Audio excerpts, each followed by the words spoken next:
제가 저는 이제 광주 전남 쪽에서 활동을 하고 있는데 광주에 AI 기업들이 몰려들고 있고 그리고 데이터 네. 센터도 구축되고 있는데 혹시 광주에서 뭐 기업들이나 아니면 이 생태계 측면에서 챗GPT를 어떤 식으로 활용하면 좋을지 한번 여쭤도 되겠습니까? 그리고 지역 쪽 사실 지역에 특화된 어떤 전략이라고 하기는 좀 어려울 것 같아요. 오히려 도메인에 특화된 서비스를 고민하시는 게 좋을 것 같고요.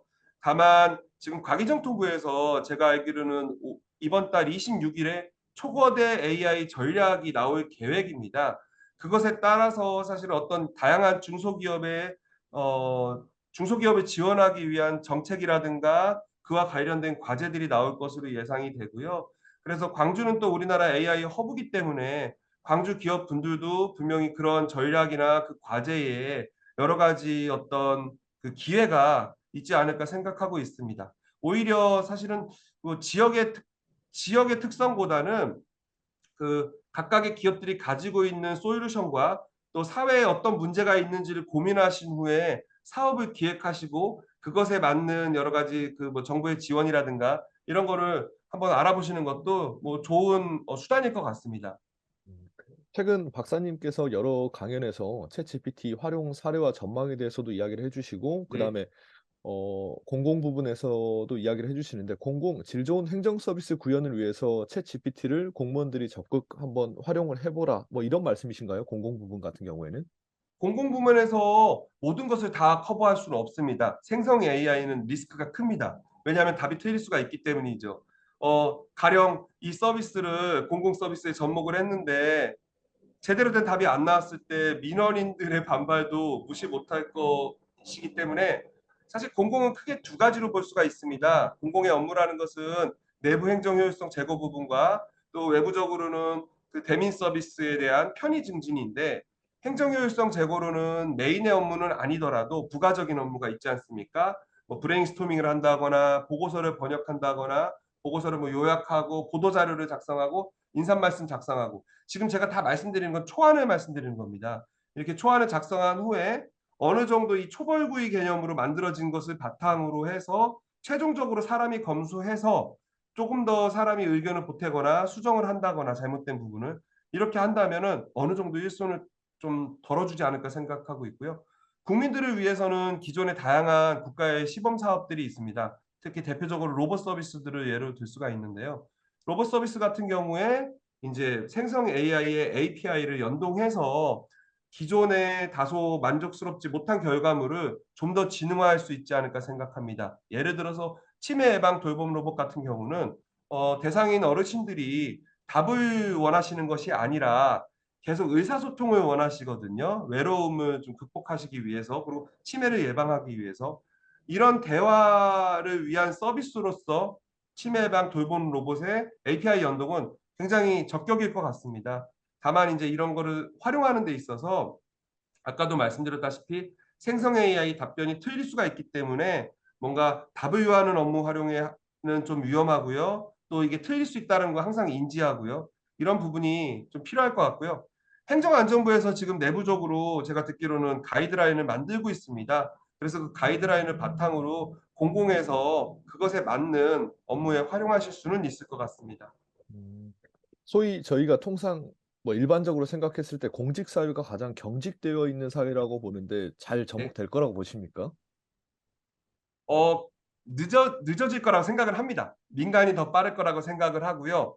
공공은 아무래도 공공의 특수성이 있습니다. 뭐 보수적인 거 이런 거를 떠나서 사실은 아까도 말씀드렸다시피 대민들에게 서비스하는 것들은 신중해야 되고 실험적이거나 뭔가 뭐 이렇게 혁신적인 건 좋겠지만 그게 실험적이 되어서는 안 됩니다. 그렇기 때문에 공공은 다소 적용은 느리겠지만 공공이 됐든 혹은 산업이 됐든 교육이 됐든 어느 분야가 됐든 이 생성 AI가 들어오는 것은 명확합니다. 우리가 거부를 할 수도 없는 부분이고요. 좋든 싫든 분명히 우리 일상으로 자리 잡을 것입니다. 그래서 공공도 이거는 거부할 수 없는 영역이고요. 다만 어떻게 활용하는 지혜가 더 필요한 지금 상황인 것 같습니다.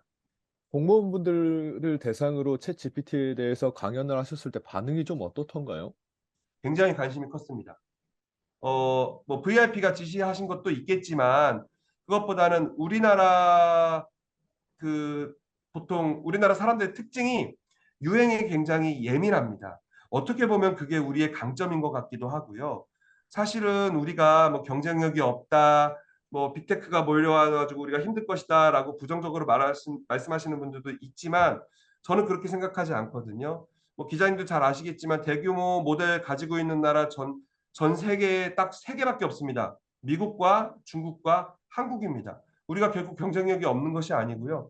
더군다나 우리의 민족성이 굉장히 유행에 예민하기 때문에 사실 이런 게 초반에는 좀 어렵겠지만 빠르게 국민들의 일상으로 자리 잡을 거라고 생각이 듭니다. 우리 스마트폰도 마찬가지로 처음에는 어려움이 있었지만 지금 스마트폰 경쟁력이 높아졌듯이 마찬가지로 이것도 일상으로 자리 잡아 갈 것이라고 생각이 들고요. 공공도 마찬가지로 빠르게 뭐 다른 분야보다는 다소 느리겠지만 그래도 다른 나라보다는 빠르게 적용해서 뭔가 효율성을 높일 수 있는 그 기회가 되지 않을까 생각하고 있습니다. 음.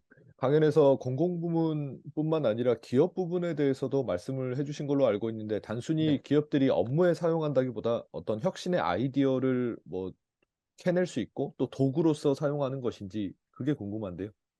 뭐 여러 가지로 볼 수가 있습니다. 그러니까 공공하고 사실은 유사해요. 업무에도 활용할 수도 있겠지만 저는 업무에 활용하는 것보다 기존에 가지고 있는 산업들이 뭔가 더 성장할 수 있는 더 퀀텀 점프할 수 있는 계기가 될 수 있다고 생각이 듭니다. 앞서 말씀드렸다시피 그 서비스 로봇을 말씀드렸지 않습니까? 서비스 로봇 기업 같은 경우는 대화형 서비스로 접목함으로써 자기들의 어떤 그 부족했던 부분에 있어서 좀 더 강점을 가질 수가 있을 것 같고요. 뭐 스피커도 마찬가지입니다. 우리가 AI 스피커가 많이 보급됐지만 지금 집에서 아마 먼지만 쌓여 있을 겁니다. 제대로 활용을 안 하고 있을 것인데 이러한 이 디바이스라든가 서비스들이 다시 한번 진흥화돼서 날개를 펼칠 수 있지 않을까 생각이 들고 있습니다. 또 예를 들어서 스마트홈이라든가 대화형 서비스가 접목될 수 있는 모든 분야가 다 발전될 수 있을 것 같아요. 뭐 스마트홈 그리고 뭐 서비스 로봇 그리고 차 안에서 뭐 대화형으로 여러 가지 그 커뮤니케이션 할 수 있는 부분 이런 것들이 다 어떤 서비스를 어떻게 만들 수 있는지 아이디어만 있다면은 크게 성장할 수 있는 기회가 될 수 있을 것 같습니다. 네. 끝으로 박사님 향후 GPT 기술이나 뭐 대화형 인공지능 기술이 어떤 식으로 진화할지에 대해서 한번 전망해 주시겠습니까? 굉장히 어려운 질문인데요. 사실 우리가 스마트폰이 나왔을 때도 스마트폰의 기술이나 스마트폰 그 자체만 뭐 아이폰이 처음에 필두로 섰지만 그 자체에만 포커스를 맞췄었지 이것이 얼마나 많은 사회를 변화시킬지는 예상을 못 했었습니다. 마찬가지입니다. 지금 많은 전문가들이 있지만요. 사회가 이렇게 바뀔 것이다, 저렇게 바뀔 것이다는 아직 알 수 없습니다. 왜냐하면은 우리가 체감할 수 있는 명확한 서비스가 챗 GPT 외에는 아직은 나오지 않았기 때문인데요. 분명한 거는 사람들이 많이 막연한 두려움을 가지고 있습니다. AI가 일상화가 될수록 뭐 예를 들어 나의 일자리가 뺏기는 거 아닌가? 뭐 이런 두려움도 있을 수가 있는데요. 사실 더 중요한 거는 일자리를 뺏는 거는 AI가 아닙니다. AI를 잘하는 사람이 AI를 못하는 사람의 일자리를 뺏는 거거든요. AI를 잘하는 사람한테는 기회가 있을 것이고요. AI를 못하는 사람한테는 위기가 찾아올 것입니다. 그래서 우리가 준비해야 될 것은 AI를 잘하는 방법, 그리고 건강하게 사용하는 방법, 부정적인 영향을 최소화할 수 있는 방법을 개인과 정부가 같이 노력할 필요가 있습니다. 개인과 정부가 노력하는 과정에서 박사님도 어떤 역할을 해 주실 건가요? 네, 물론입니다. 저는 과기정통부 산하인 한국지능정보사회진흥원에 있기 때문에 다양한 AI 지능과 부정적 요인을 최소화하는 사업을 진행을 하고 있고요. 저 역시 지금 담당하고 있는 사업이 AI 서비스 사회적 영향평가라는 사업입니다. AI의 신뢰성과 안전성을 제고할 수 있도록 사회적인 영향을 확인하는 사업이고요. 뭐 앞으로 이러한 사업들은 지속적으로 훨씬 더 강화되고 또 예산도 더 많아지 더 힘을 실어주지 않을까 생각을 하고 있습니다.